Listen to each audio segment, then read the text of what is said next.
ಇದು ಹೊಳೆಯುವ ಪುಟ್ಟ ನಕ್ಷತ್ರದ ಕತೆ. ಒಂದು ಹೊಳೆಯುವ ನಕ್ಷತ್ರ, ಅದರ ಹೆಸರು ಸ್ಪಾರ್ಕಲ್. ಆ ಸ್ಪಾರ್ಕಲ್ ನಕ್ಷತ್ರ ಖುಷಿಯಿಂದ ಆಕಾಶದಲ್ಲಿ ಹೊಳೆಯುತ್ತಿತ್ತು.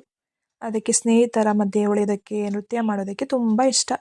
ಒಂದು ರಾತ್ರಿ ಸ್ಪಾರ್ಕಲ್ ನಕ್ಷತ್ರ ಸುಂದರವಾದ ಭೂಮಿ ಗ್ರಹನ ನೋಡ್ತು ಮತ್ತು ಅದು ಯೋಚನೆ ಮಾಡ್ತು, ಈ ಭೂಮಿ ಗ್ರಹ ಎಷ್ಟು ಚೆನ್ನಾಗಿದೆ ಮತ್ತು ಅದನ್ನು ತುಂಬ ಹತ್ತಿರದಿಂದ ನೋಡಬೇಕು ಎಂದು ಆ ನಕ್ಷತ್ರ ಆ ಭೂಮಿಗೆ ಹತ್ತಿರವಾಗಿ ನೋಡ್ತಿದ್ದಾಗ ಆ ನಕ್ಷತ್ರ ಜಾರಿ ಭೂಮಿಗೆ ಬಿದ್ದುಬಿಡ್ತು ಮತ್ತು ಅದು ಒಂದು ದಟ್ಟವಾದ ಕತ್ತಲೆಯ ಕಾಡಿನಲ್ಲಿ ಬಿತ್ತು. ಆಗ ನಕ್ಷತ್ರಕ್ಕೆ ತುಂಬ ಭಯವಾಗ್ತಿತ್ತು.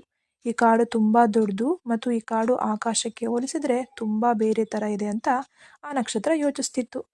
ಆಗ ಆ ಸ್ಪಾರ್ಕಲ್ ನಕ್ಷತ್ರ ಒಂದು ಫ್ಲಿಕ್ಕರ್ ಎಂಬ ಹೆಸರಿನ ಫೈರ್ ಫ್ಲೈನ ನೋಡ್ತು ಮತ್ತು ಫೈರ್ ಫ್ಲಿಕ್ಕರ್ ನಕ್ಷತ್ರ ಕೆಳಗೆ ಬಿದ್ದಿರೋದನ್ನು ನೋಡ್ತು ಮತ್ತು ಆ ಫ್ಲಿಕ್ಕರ್ಗೆ ಗೊತ್ತಾಯಿತು ಈ ನಕ್ಷತ್ರ ಗಾಬರಿಗೊಂಡಿದೆ, ಅದಕ್ಕೆ ಧೈರ್ಯ ಹೇಳಬೇಕು ಅಂತ ಆ ನಕ್ಷತ್ರದ ಹತ್ರ ಹೋಗಿ ಅದಕ್ಕೆ ಧೈರ್ಯ ಹೇಳ್ತು.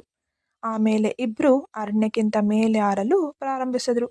ಮತ್ತೆ ಫ್ಲಿಕ್ಕರ್ ಬೆಳಕು, ಹೊಳೆಯುವ ನಕ್ಷತ್ರದ ಬೆಳಕು ಅವರನ್ನು ಆಕಾಶಕ್ಕೆ ಬೇಗ ತಲುಪುವ ದಾರಿ ತೋರಿಸ್ತು. ಮತ್ತು ಸ್ಪಾರ್ಕಲ್ ನಕ್ಷತ್ರದ ಇನ್ನಿತರ ಸ್ನೇಹಿತರು ಫ್ಲಿಕ್ಕರ್ ಫ್ಲೈಯನ್ನು ತನ್ನ ಸ್ನೇಹಿತ ನಕ್ಷತ್ರನನ್ನು ನೋಡಿ ತನ್ನ ಆಕಾಶ ಮನೆಗೆ ಬೇಗ ಬಾ ಎಂದು ಕೂಗ್ತಾ ಇದ್ರು. ಹಾಗೆ ಪ್ರಯತ್ನ ಪಡುತ್ತಾ ನಕ್ಷತ್ರ ತನ್ನ ಆಕಾಶ ಮನೆಗೆ ವಾಪಸ್ಸಾಗುತ್ತೆ ಮತ್ತು ಆ ನಕ್ಷತ್ರ ಆ ಫೈರ್ ಫ್ಲಿಕ್ಕರ್ಗೆ ಭರವಸೆ ನೀಡುತ್ತೆ, ನಾನು ಮತ್ತೆ ಆಗಾಗ ನಿನಗೆ ಭೇಟಿ ಮಾಡ್ತೀನಿ ಎಂದು ಪ್ರಾಮಿಸ್ ಮಾಡುತ್ತೆ. ಈ ಘಟನೆಯಿಂದ ನಕ್ಷತ್ರ ಇನ್ನೂ ತುಂಬ ಹೊಳೆಯೋದಕ್ಕೆ ಶುರು ಮಾಡುತ್ತೆ ಮತ್ತು ಫೈರ್ ಫ್ಲೈ ತನ್ನ ಬೆಳಕನ್ನು ಕಾಡಿನ ತುಂಬ ಹರಡಲು ಪ್ರಾರಂಭಿಸುತ್ತೆ. ಇದರಿಂದ ಯಾರಿಗೆ ಸಹಾಯ ಬೇಕೋ, ಯಾರಿಗೆ ಕತ್ತಲೆ ಅಂದರೆ ಭಯನೋ ಅವರಿಗೆ ಉಪಯೋಗ ಆಗುತ್ತೆ ಎಂದು ಆ ಫೈರ್ ಫ್ಲೈ ತನ್ನ ಬೆಳಕನ್ನು ಎಲ್ಲ ಕಡೆ ಹರಡಿಸುತ್ತೆ.